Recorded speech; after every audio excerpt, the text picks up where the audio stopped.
नुसल्ली अला रसूलिहिल करीम अम्मा बाद फ़अऊज़ु बिल्लाहि मिनश शैतानिर रजीम बिस्मिल्लाहिर रहमानिर रहीम इनिल हुक्मु इल्ला लिल्लाह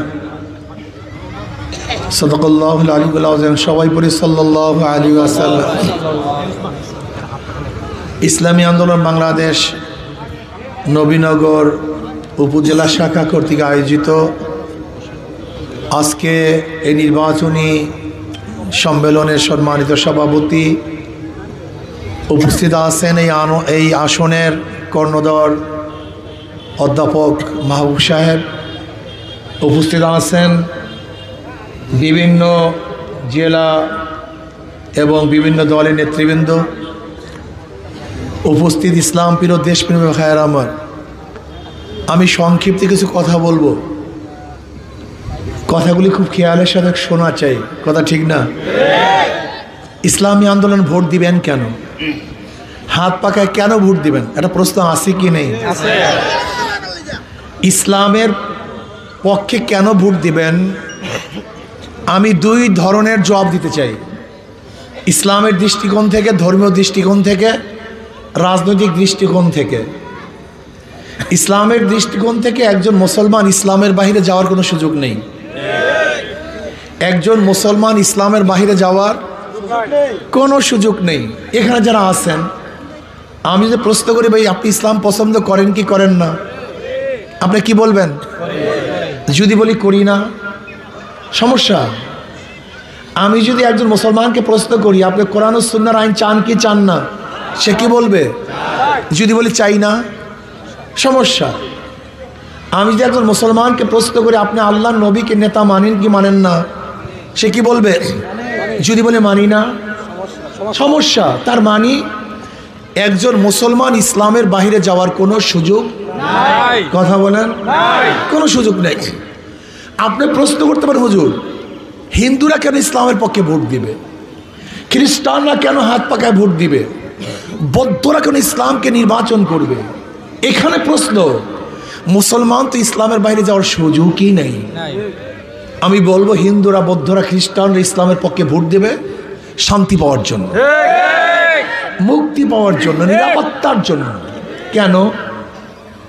দেখেন, একজন মুসলমান ব্যক্তিকে কেউ যদি হত্যা করে, তার সাজা হবে, বিচার হবে। যদি হিন্দু কাউকে হত্যা করে, তার বিচার হবে না? সমান। ইসলামের বিচার সমান। কোনো মুসলিম মেয়েকে কেউ ধর্ষণ করলে বিচার হবে, কোনো হিন্দু মেয়েকে ধর্ষণ করলে বিচার হবে না? বিচার সমান। একজন মুসলিম ঘরে কেউ চুরি করলে বিচার হবে, যদি একজন হিন্দুর ঘরে চুরি করে বিচার হবে না? তার মানে সমান। তার মানে হলো ইসলাম হলো সাম্য, মানবিক মর্যাদা, সামাজিক ন্যায় বিচার প্রতিষ্ঠিত করার ধর্ম। ইসলাম যদি ক্ষমতা আসে, সাম্যতা রক্ষা হবে, সবার অধিকার সমান হয়ে যাবে। বিশ্বাস হয় না। ইসলাম যদি ক্ষমতা আসে, আশরাফুল মাখলুকাতকে মানবিক মর্যাদা দেয়া হবে। বিশ্বাস হয় না। আজকে দেখবেন অনেকে তো কুকুর নিয়ে ছবি তুলতে আনন্দিত হই, কেউ তো বিড়াল বুকি নিয়ে ছবি তুলতে আনন্দিত হই, কিন্তু আশরাফুল মাখলুকাত একজন নাফিতের কাঁধে হাত দিয়ে কি আমি ছবি তুলতে পারবো? আমরা অনেকেই পারি না। অত তিনি আশরাফুল মাখলুকাত। আজকে কুকুরকে কোলে নিয়ে ছবি তুলি, কিন্তু একজন মুসিকিকে কাঁধে হাত দিয়ে ছবি তুলতে পারি? আশরাফুল মাখলুকাত। এর শ্রদ্ধাবোধ আমার মধ্যে নাই। আজকে বিড়ালকে শ্রদ্ধা, সম্মান, স্নেহ, মমতা, ভালোবাসি, কিন্তু আশরাফুল মাখলুকাত এখন জেলে তাঁতি, মজদুর, ঋষি কামারকে আমরা মহব্বত করতে পারি না। আজকে একটা কুকুরকে নিজের হাতে খানা খাওয়াইয়া দেয়, কিন্তু আশরাফুল মাখলুকাত একজন নিম্ন ধরনের মানুষকে আমার দস্তরখানে বসিয়ে খানা খাওয়াতে পারি না। আজকে কুকুরের মল মূত্র নিজে সাফ করি, অর্থাৎ আশরাফুল মাখলুকাত অসুস্থ হলে তার খেদমতে আমরা কেউ চাই না। মানবিক মর্যাদা নাই তো ভাই, মানবিক মর্যাদা নেই, সাম্যতা নেই, সামাজিক ন্যায় বিচার নেই। ইসলাম যদি ক্ষমতা আসে, মানবিক মর্যাদা প্রতিষ্ঠিত হবে। আমরা ঋষি কামার, মজদুর, তাঁতি, জেলে, শ্রমিক, মজদুরকে সম্মানিত করব, ইজ্জত দেব। সে আল্লাহ পাকের মাখলুকাত। আমিও মানুষ, আমার কুলি বেচারাও মানুষ, আমিও মানুষ, আমার শ্রমিকও মানুষ, আমিও মানুষ, মুসিও মানুষ, তার মর্যাদা আছে। কিন্তু আজকে এই সমাজে যারা নিম্ন শ্রেণীর লোক তাদেরকে মর্যাদা দেওয়া হয় না। অথচ নবী আলাইহিসসালাতু ওয়াসসালাম যখন সাহাবাদের মাঝে বসা থাকতেন তাহলে কেউ নির্বাচন করতে পারতো না কে নবী আর কে সাহাবী। আপনি জানেন ওমর ইবনে খাত্তাব রাদিয়াল্লাহু তাআলা আনহু যখন সিরিয়ায় গিয়েছিলেন, একবার গোলাম উটের রশি টানছে, আর একবার ওমর ইবনে খাত্তাব রাদিয়াল্লাহু উটের রশি টেনেছেন। একবার গোলাম উপরে, আমির নিচে, আর একবার আমির উপরে, গোলাম নিচে। এর নাম ইসলাম, এর নাম ইসলাম। ইসলাম কি জিনিস আমরা অনেকেই জানি না। যখন সিরিয়ায় ঢুকবেন তখন পালা ছিল ওমর ইবনে খাত্তাব রাদিয়াল্লাহু তাআলা আনহু। এখন গোলাম বলতেছে আমি উপরে থাকবো, আপনি রশি টানবেন, এটা কিভাবে সম্ভব? তখন ওমর ইবনে খাত্তাব বলেছিলেন অন্য কারোর জন্য সম্ভব না, কিন্তু মুসলমানদের জন্য সম্ভব। এর নাম ইসলাম। আজকে গরিবরা ইসলাম পছন্দ করে না। আমি দুঃখিত, আমি লজ্জিত, আমি মর্মাহত। দেখেন ইসলাম কি জিনিস। আজকে গরিবরা ইসলাম পছন্দ করে না, অথচ ইসলামের সমস্ত রাজনীতি গরিবদের জন্য, ইসলামের সমস্ত অর্থনীতি গরিবদের জন্য। বলেন তো জাকাত কাদের জন্য? ওসর কাদের জন্য? মানত কাদের জন্য? ফেতরা কাদের জন্য? ইসলামের গোটা অর্থনীতি গরিবদের জন্য, অথচ কপাল পোড়া গরিবরা ইসলামকে পছন্দ করে না। আমি আশ্চর্য হয়ে যাই। ইসলামের গোটা অর্থনীতি গরিবদের জন্য। আপনি কি জানেন ইসলাম হুকুমত আসলে আগামী 5-10 বছরের মধ্যে বাংলাদেশের সমস্ত গরিবরা দরিদ্র সীমার উপরে চলে যাবে? আপনাদের বিশ্বাস হয় না। সমস্যাই এখানে আমরা গরু ছাগল হয়ে গেছি, তার চেয়েও নিকৃষ্ট হয়ে গেছি। তা আবার কেমন? আমি অনেক সময় উদাহরণ দিই, একটা দেশি মোরগ 3 কেজি কিনতে 2000 টাকার প্রয়োজন। একটা ভালো খাসি কিনতে 50-1 লক্ষ টাকার প্রয়োজন। এই যে কালী পূজার সময় হিন্দুরা পাঁঠা বলি দেয়, একটা পাঁঠা ক্রয় করে 1 লক্ষ টাকায়। কোরবানির হাটে একটা গরু বিক্রি হয়, ষাঁড় বিক্রি হয় 10 লক্ষ টাকায়। অথচ আশরাফুল মাখলুকাত এই বনি আদমকে ক্রয় করা যায় মাত্র 500 টাকায়। গরুর চেয়েও খারাপ। একটা মোরগের দামে বিক্রি হয় না, একটা পাঁঠার দামে বিক্রি হয় না। গরু ছাগল কিনা যায়, জানোয়ার কিনা যায়, আসলে মানুষ কিনা যায় না। তুমি মানুষ না, তুমি জানোয়ার হয়ে গেছ। যদি বিক্রি হও, আমি অনুরোধ করবো কমপক্ষে একটা ষাঁড়ের দামে বিক্রি হও, একটা খাসির দামে বিক্রি হও, একটা মোরগের দামে বিক্রি হবে না। এত নিকৃষ্ট হয়ে গেছো। 500 টাকা দিলে আমাদেরকে ক্রয় করা যায়। তুমি মানুষ না, তুমি জানোয়ারের চেয়েও খারাপ। ইসলামের অর্থনীতি আসছে গরিবদের জন্য। আমার নবী গরিবও ছিলেন, আমার নবী এতিমও ছিলেন। যে জন্য আমার নবী গরিব, তার গোটা অর্থনীতি প্ল্যানটাই গরিবদের জন্য। আপনি কি দেখেন নাই ইসলাম ক্ষমতায় যাওয়ার পরে ওমর ইবনে খাত্তাব রাদিয়াল্লাহু জমানায় জাকাতের টাকা নিয়ে রাস্তায় রাস্তায় ঘুরেছেন, কিন্তু জাকাত নিবে, গ্রহণ করবে এরকম কোনো মানুষ পাওয়া যায় নাই। সব ধনী হয়ে গেছে। বিশ্বাস হয় না। এই পুঁজিবাদী অর্থনীতি ধনীকে ধনী বানায় আর গরিবকে গরিব বানায়। আজকে আপনি ব্যাংকে যাবেন 10 লক্ষ টাকা লোনের জন্য, ম্যানেজার বলবে মর্গেজ আছে, আপনি বলবেন মর্গেজ তো নেই। বলে আপনার জন্য টাকা নেই, টাকা কার জন্য? যারা আছে। ব্যাংক তাকে টাকা দেয়, গরিবকে ব্যাংক টাকা দেয়, ধনীকে ধনী বানায়। আপনি কি জানেন এই বাংলাদেশের যত নাগরিক, তাদের কাছে যেই পরিমাণের টাকা, মাত্র 20-25 ফ্যামিলির কাছে এই পরিমাণের টাকা। এই আপনাদের ব্রাহ্মণবাড়িয়া, বিবাড়িয়া এরিয়াও অনেক এমপি প্রার্থী এমন আছে যারা 1200 কোটি টাকা ঋণ। 1200 কোটি, কেউ 50,000 কোটি, কেউ 1 লক্ষ কোটি। শুধু কি তাই, এই বাংলাদেশ থেকে শুধু পাচার হয়ে গেছে 28 লক্ষ কোটি টাকা। অথচ গরিবরা বিশ্বাসই করতে পারেন ইসলাম আসলে আমার কি উপকার হবে। আবার অনেক খারাপ লোক আমরা যারা আছি, আমরা মনে করি ইসলাম আসলে আমার খারাপিয়াতের অবস্থাটা কী হবে। এক গাঁজাখোর বলতেছে হুজুর ইসলাম ক্ষমতায় আসলে আমার গাঁজার অবস্থাটা কী, আমি গাঁজা কীভাবে সেবন করব। আমি বললাম বাবা তুমি মসজিদে গিয়ে কি গাঁজা সেবন করতে পারো? বলেন না। আমি বললাম কেন? তাহলে হুজুর পরিবেশ নেই। আমি বলি ইসলাম ক্ষমতায় আসলে গোটা বাংলাদেশটা মসজিদের পরিবেশ হয়ে যাবে। তুমি গাঁজা সেবন করতে পারবা না তো, মনে চাইবে না, কোনো অসুবিধা আছে? বলে হুজুর তা তো নাই, বিশ্বাস হয় না। আচ্ছা বলেন তো এখানে যারা আছেন এমন একজনও কি নাই যারা বিড়ি খান? কথা বলেন না। ধূমপান করেন একজনও নাই, তা বিড়ি খান না কেন? ধূমপান করেন না কেন? আপনি বুকে হাত দিয়ে বলেন তো আপনার কি একবারও মনে চাইছে একটা বিড়ি টান দেয়? কেন? তার মানে এই পরিবেশটাকে গান্দা বানাইয়া ফেলাইছে, নষ্ট করে ফেলছি, আবর্জনা করে ফেলছি। ওই রাজনৈতিক দলের আমার পরিবেশকে ধ্বংস করে ফেলেছে। এর জন্য এই সমস্ত দলগুলির মধ্যে যদি ফেরেস্তাও ঢুকে আজাজিল হয়ে যায়, আর ইসলামের মধ্যে আজাজিল ঢুকলে ফেরেস্তা হয়ে বের হয়ে যায়। বিশ্বাস হয় নাই? আচ্ছা বলেন তো বুয়েটের আবরার ফাহাদকে কারা হত্যা করছে? ওই বুয়েটের ছাত্ররা, সবচেয়ে মেধাবী, সবচেয়ে দামি, সবচেয়ে জ্ঞানী। ওরা মেট্রিকে ভালো রেজাল্ট করেছিল, আইএ ভালো রেজাল্ট করেছিল, ওরা ছিল ক্রিম স্বর্ণতুল্য। কিন্তু ওই পার্টি করার কারণে, ওই দলে যাওয়ার কারণে ভালো ছাত্রগুলি ছিল ফেরেস্তা তুল্য হয়ে গেছে, আজাজিল শয়তান তুল্য খুনি হয়ে গেছে। আপনারা দেখেছেন জাহাঙ্গীর ইউনিভার্সিটিতে 100 ধর্ষণ করার পরে কারা সেঞ্চুরি পালন করেছে?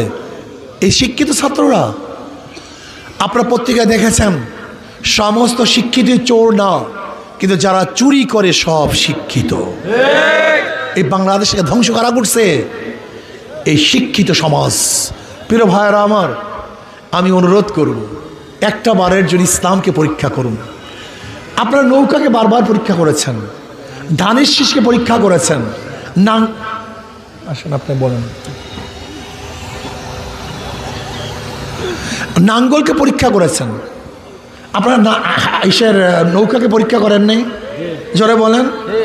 ধানের শীষকে পরীক্ষা করেন নাই, নাঙ্গলকে পরীক্ষা করেন নাই, কিন্তু ইসলামকে কিন্তু এখনো পরীক্ষা করেন নাই, একবারও পরীক্ষা করেন নাই। অনুরোধ থাকবে, 2 হাত করে জোরে অনুরোধ করুন, একটা বারে যদি ইসলামকে পরীক্ষা করেন, একটা বারের জন্য, শুধু একটা বারে যদি ইসলামকে পরীক্ষা করুন। ইসলাম ফেল করার জন্য দুনিয়াতে আসে নাই, ইসলাম দুনিয়াতে ফেল করার জন্য আসে না, ইসলাম দুনিয়াতে পাস করার জন্য এসেছে। একটাবার পরীক্ষা করুন। আমাদেরকে পরীক্ষা নেয়নি নাই, আমাদের পরীক্ষা নেয়নি না আপনারা, ওদেরকে বারবার পরীক্ষা নেন। আচ্ছা বলেন তো জিয়াউর রহমান সাহেবের আদর্শ এই, নীতি এই, তিনি ভালো লোক ছিলেন, তেনার গুণকীর্তনের কারণে আমরা কি সত্তার সাহেবকে ক্ষমতায় বসাই নেই? কি থাকতে পারেনি? জিয়াউর রহমান সাহেবের আদর্শের কারণে 1991 সনে খালেদা জিয়াকে ক্ষমতায় বসাই নেই? দেশকে 5 বার দুর্নীতি চ্যাম্পিয়ন করছে। কয়বার? 5 বার। আচ্ছা বেশ ভালো কথা, শেখ জিয়াউর রহমান সাহেবের আদর্শের কারণে আমরা 2001-এ আবারও খালেদা জিয়াকে ক্ষমতায় বসাই নেই। কথা বলেন না কেন? ফেল করছে না পাস করছে? তা বারবার তো ফেল করতেছে, বারবার।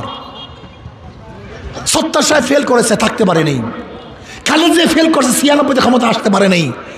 2001-এ আবারও খালেদাকে বসাইয়াছিলেন, কিন্তু টিকতে পারে নাই।